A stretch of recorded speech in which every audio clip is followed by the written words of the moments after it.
Hello, good day. This is Jade from Custard Chicken Breeding Farm. And eto ngayon yung ating mga manok. Ipapakita. Kadalasan tanong sa akin, tumawag sa akin last time, kung ilang kilo ba daw yung manok ko. Sabi ko nasa mature weight, nasa 3 to 3.5 kilos lang. O yung iba may 3.5 to 4.5 kilos, no? So, yun lang po, no? Kasi hanggang doon lang talaga yung capacity ng aking mga binibentang manok. Pero, yung aking breeders po, ibang usapan po yan. Medyo malalaki po yung iba nating mga manok. So tulad itong ating mga hens, lampas 3 kilos halos to sila. And yung ating rooster, lampas 5 po yan. So kapag binakain natin ng maayos, kapag hinayaan lang, no? Ngunit ayaw natin gawin yan kasi gusto nating healthy sila, no, and sexy. Though medyo nasobrahan kong pakain tong iba, no? Kasi andito sa battery cage yan galing. And na-notice ko doon kanina sobrang init, no? Kaya sinet up ko to. Kawayan lang to, no? Simple lang to kasi parang scratch pen to ni Papa pang manok na sabong, no? Or pang naked heel, no? Though itong rooster natin andito na talaga siya sa ganitong bahay na siya, no? Kasi hindi po siya nakaka-thrive doon sa main breeding house. Nagkakasakit siya pag andun sa main breeding house, hindi siya umuupa. Kasi parang limited yung space para sa kanya, no? So hirap po siya. Kaya dito mas malawak yung kanyang space. Tsaka pinili na natin yung hens na ginamit para sa kanya. So last time sinabi ko sa kabilang video, in-offer natin ang 5,000 tong nasa harap na hen, tsaka yung nasa yung isang hen na yan, no? Yung dalawa sila 5,000 each. Pero ngayon not open for market na po yan sila. Considering na most likely nauupahan na to ng ating roosters, no? Ng ating rooster. So ito po, not for sale po ito. Sa mga parating nagtatanong, not for sale po sila. Not for sale din po ang kanilang mga anak. So ito po ay mga grandparent stocks kumbaga ng aking farm. So hindi po to binibenta. Sila ang kanilang mga anak ang ginagawang breeders for upgraded native production, no? So yun po, no? Though may mga kapatid to sila na syempre hindi ganon kaganda tulad nila na binibenta ko, na or pwede kong ibenta, I mean in the next few weeks. Pero ito sila mismo, specifically selected hens, not for sale, no? So ganon, no? Selection kasi very important eh. Tulad nitong mga color orange na may kapatid yan sila na sinabi ko din, offer ko ng 2.5, no? Kasi for me hindi ko siya bet, no? White yung kanyang paa, tsaka hindi siya sinlaki itong dalawa, no? So yun, yun sila, no? Hindi ko sila bet, but definitely maganda siyang hen actually kumpara sa iba, no? Kaso syempre mataas na masyado yung standards natin dito sa farm. So mga kinakatay natin, yung mga dinidream lang ng iba, kinakatay natin sa farm, no? But ganun talaga, no? Kumbaga matagal din yung sacrifice natin dito sa farm para magkaganitong mga manok, no? Hindi rin biro ang mga utang na pinagdaanan natin, no? Na tawag ito, naipong mautang, no, para lang po mabuhay, no, itong ating mga manok. Yung pag-aaral na ginawa natin, no, yung non-stop na pagbasa, hindi rin po biro. So yun, no? And kaya ayokong i-share itong mga anak ng mga to, no? Kasi syempre one has to protect one's business after all, no? Syempre yun, no?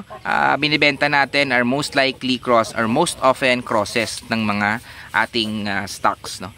So nag-offer tayo ng parent stocks sa market before, but right now hindi na ako nag-offer kasi mahirap mag-setup, no? So yun, yung ating upgraded natives again are excellent for backyard purposes kasi syempre kahit pa paano ikumpara mo sa ibang crosses, maganda po sila.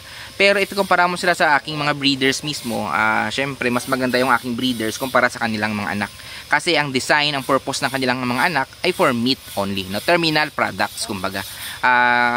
Yeah, same sa formula ng ating mga dominant, other companies, so dominant CZ, ng mga layers, ng mga broilers, etc., no? Even sa hog production, ganun din yung formula. So sa atin ganun din, no? Iba yung ating grandparent stocks sa ating mga final products.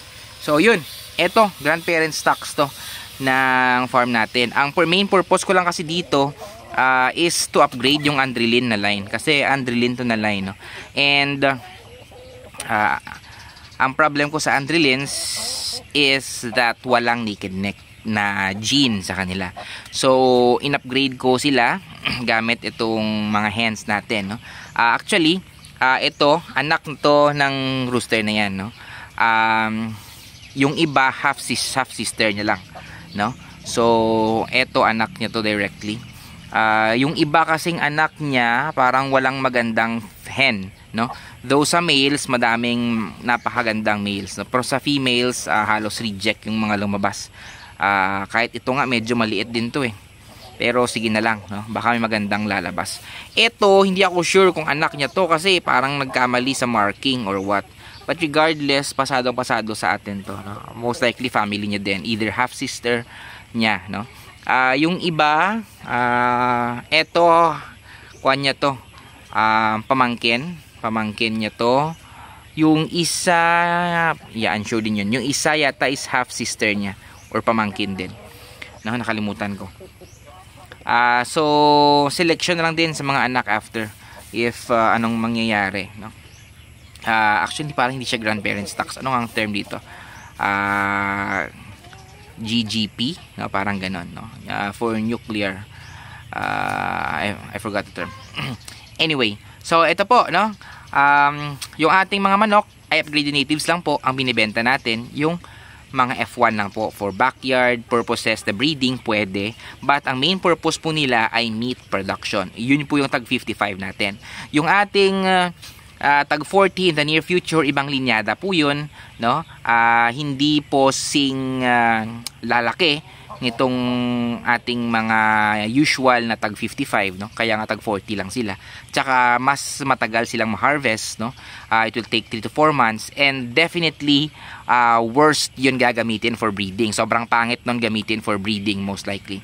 So walang purpose yun but for meat only. Kaya mura sila, 40, 35, and hopefully if maging very efficient talaga ang production, we can go down to 30. But for now, initial natin is 40 this year, and hopefully by end of the year 35 if everything goes right, and next year if everything goes right as well, 30, no? So kasi kahit pa paano gusto nating masatisfy yung market ng native production, kasi alam ko may mga naghahanap ng mga slow growing, no? Pang tinola, kumbaga mas gusto yung taste ba. So ganun. But most of the sa mga 30s and 30 to 40 na chicks natin are naked necks as well. No? Parang 50% naked necks, 50% hindi naked necks yung ating mga manok doon. So ito lang po, no? Gusto ko lang pakita yung aking mga manok na nauuhaw pa to most likely, or naiinitan, no? Kasi they're panting. So, ayan, no, maliliit lang yung ating manok. Kung gusto niyo naghahanap kayo ng malalaking manok, go for Indio Gigante, guys. Go for Indio Gigante. Huwag kayong maghanap sa akin, maliliit yung aking mga manok. So, this is Jay again from Costed Chicken Breeding Farm, and good day.